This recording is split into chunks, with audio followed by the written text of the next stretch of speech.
Actually, I go into the first one today just because it's the title. Well, the title, really the topic of discussion right now. I don't know if you guys saw some of the arguments by way of Justice Sotomayor. Dipshit said something along the lines of like 100,000 or so, like kids were struggling or some shit. Some on ventilators, just a complete lie. Your Supreme Court has long been compromised as a corrupt institution. I don't know why people kind of trust in it to do fucking well, even if your beloved Trump put some guys in there. Nonetheless, you look at this, it still doesn't seem, despite Sotomayor and other dipshits, it still doesn't seem like when it comes to Biden's little COVID-19 vaccinations, that they're even going to hold up by way of the Supreme Court. Axios here covered a little bit of it, saying a majority of the justices seem to believe that Biden's administration's rules, which require employers to mandate vaccines or testing for workers, is too broad. It says OSHA has said that employers with more than 100 workers must require their workers to either get vaccinated, tested, or tested every week. We've known about this. We talked about this when this information first sort of hit the headlines. However, it looks like it doesn't seem that five justices are going to be on OSHA's side with this sort of situation.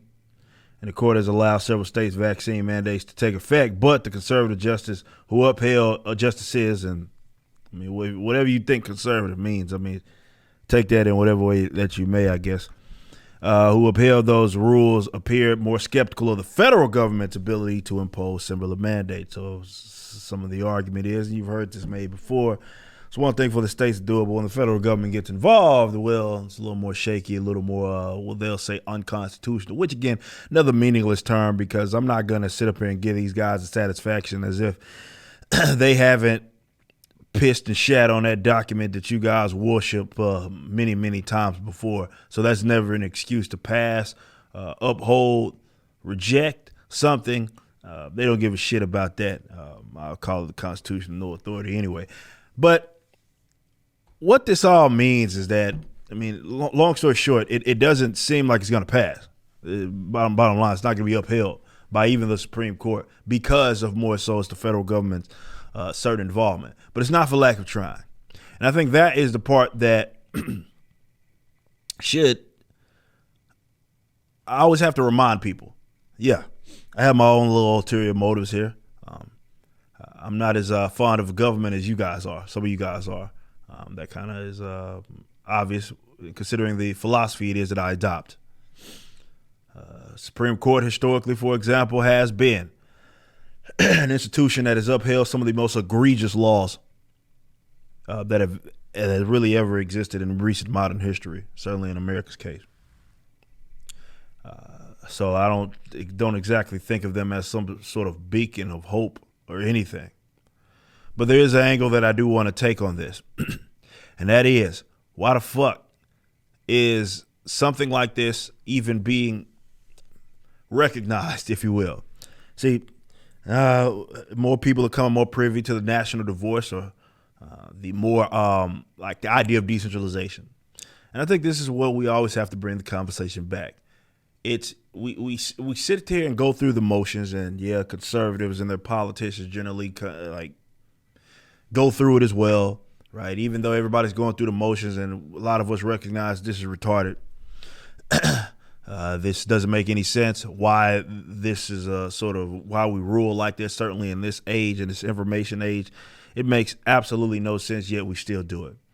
But the idea that there are people in Congress and including the Supreme Court, when they uphold or whatever the Congress is doing, or rather the president or whoever, it's the federal government at large trying to, the fact that there is an instance where something can even be up for question like that, where some dickhead by the name of Joe Biden can try to pimp or utilize whatever alphabet agencies or institutions by way of the federal government to force folks, businesses in 50 fucking states to do something like, I don't know, force their patrons or employees to get a jab is fucking insane. And the fact that that is even up for question is the fundamental problem here. It just shows that something here is broken, and maybe we don't need this shit. Maybe what we're doing and we go through these motions is something that we shouldn't be doing, because, yeah, it makes no sense that these guys get to rule over these massive territories and massive geographical areas for what? I always have to preface it by at least acknowledging that more people are more open to it. I think there was a day and time where folks use like terms like patriotism and these sort of ideas to get the American populace to accept whatever it is the federal government did, and accept that it had to be done that way.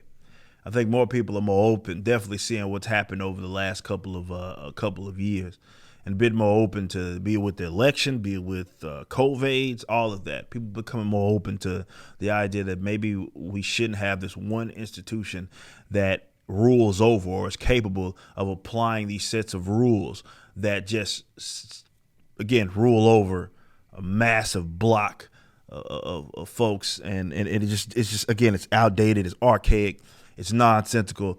All those buzz terms that you like to use to throw at it, you could throw them all out there. Either way, it just doesn't make any fucking sense.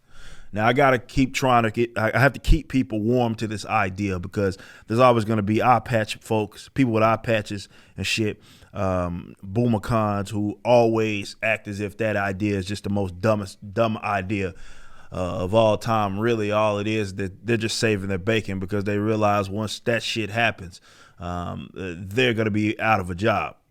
And their power structure is completely eliminated, and they don't fucking want that. Why would they ever want that? So they'll say, oh, my China, we can't do that because the only way that'll happen is because of a civil war and all these other nonsense, even though we have more modern examples, more recent examples of decentralization, whether it be with Czechoslovakia, fucking Brexit. We have all sorts of examples of this that have happened after the Civil War. So while we continue to appeal to that, that didn't have war efforts that were relatively peaceful, but they were decentralization efforts.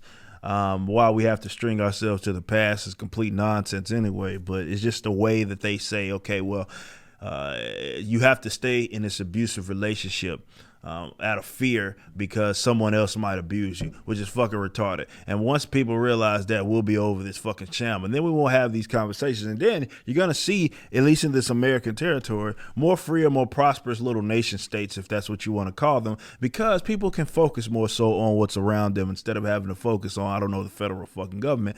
I can focus on Texas.